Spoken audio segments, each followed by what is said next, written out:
Ok, je serai très rapide. Bienvenue dans 4 minutes de conseils pour l'épanouissement de ta vie conjugale.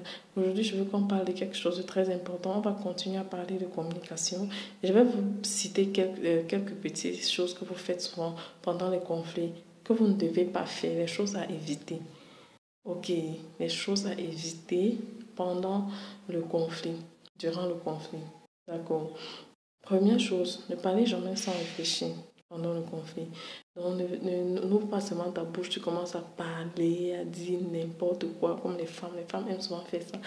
Réfléchis toujours, classe tes paroles. Parce que quand tu parles sans réfléchir, il y a de fortes chances que tu blesses ton conjoint. Demande-toi, est-ce que ce que je vais dire, est-ce qu'il va apprécier, est-ce que ça va le blesser? Ça, c'est la première chose.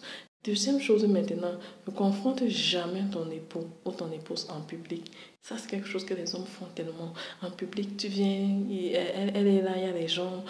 Comment tu as pu faire ceci? Comment tu as pu faire cela? Devant les gens, ne jamais faire ça. Au contraire, tu dois défendre ton conjoint en public. Et maintenant, derrière, tu essayes maintenant de lui parler. Moi-même, au début, dans mon foyer, j'avais ce problème avec mon conjoint. Souvent, les hommes ne savent pas, mais ça met souvent les femmes très mal à l'aise. Mais quand je lui ai fait comprendre que je n'appréciais pas ça, gloire à Dieu, il a changé. Autre chose, ne confronte jamais ton époux devant les enfants.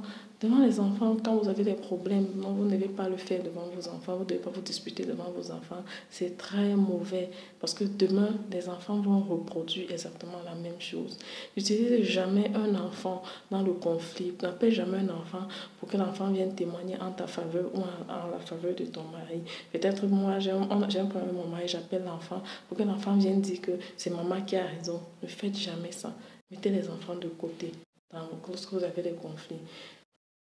Dans les conflits, n'utilisez jamais le mot jamais ou toujours. C'est très grave, très mauvais. Je ne vais plus jamais te donner ça. Toi, tu fais toujours comme ça. C'est quelque chose qui m'énervait beaucoup. Peut-être je vais faire quelque chose une fois, mais mon conjoint va me dire, tu fais toujours ça. Je vais lui demander que j'ai encore fait ça quand. Moi, parfois, je lui disais que tu aimes toujours faire ça. Le mot toujours, là, ça fait trop mal. Ou bien, je ne vais plus jamais te confier ceci. Non. Évitez, enlève, bannis le mot toujours dans ton foyer. Lorsque tu es dans le conflit avec ton conjoint, ce sont les mauvais mots. N'utilisez jamais les injures. C'est pas parce que la personne t'a énervé. Tu peux t'exprimer sans crier, sans insulter la personne. Tu peux t'exprimer sans dire, regarde-moi un idiot comme ça. Vous savez que ça existe dans les cours. Évitez les injures. Ne rappelez pas le passé. Ça, c'est un truc très important.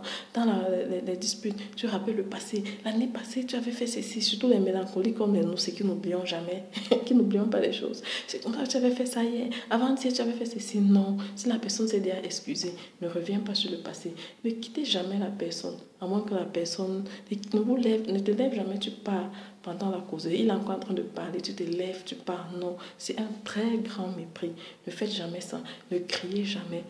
Ne criez jamais, même si tu es en colère n'importe comment. Dans ma maison, tu ne peux jamais entendre des cris parce que c'est quelque chose que j'ai de façon naturelle. Je ne sais pas crier. Je ne sais pas comment crier. Non, il ne faut jamais crier. Et si ton conjoint crie, lève-toi, tu sors. Je vais vous faire une vidéo sur comment maîtriser la colère. Parce que beaucoup de femmes ont ce problème-là. Et à cause de la colère, elles ont eu tout genre de problèmes. Je vais vous faire une vidéo sur ça. Et ne fais jamais entrer une tierce personne dans le conflit. Peut-être tu appelles un voisin, tu appelles, ou bien alors dans le conflit, tu dis à ton conjoint, mon ex était comme ça, toi tu es comme ça. Ne fais jamais ça. Même s'il a fait n'importe quoi, ne prends pas l'exemple chez quelqu'un pour le critiquer. C'est très mauvais. Ne gagne jamais.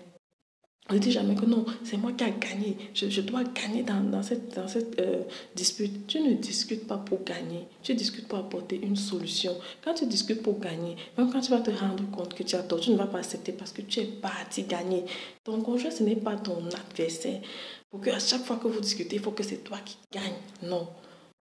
Donc ça, voilà, 4 minutes qui sont déjà passées. Je vais vous faire la prochaine vidéo demain. Donc voilà, je crois que c'est 10 choses à éviter durant le conflit. Je vais vous citer les 5 autres choses et je vais vous dire comment faire pour bien communiquer dans la prochaine vidéo, d'accord? Ce sont des trucs très importants, ok? Donc c'était 4 minutes de conseils pour l'épanouissement de ta vie conjugale. Merci.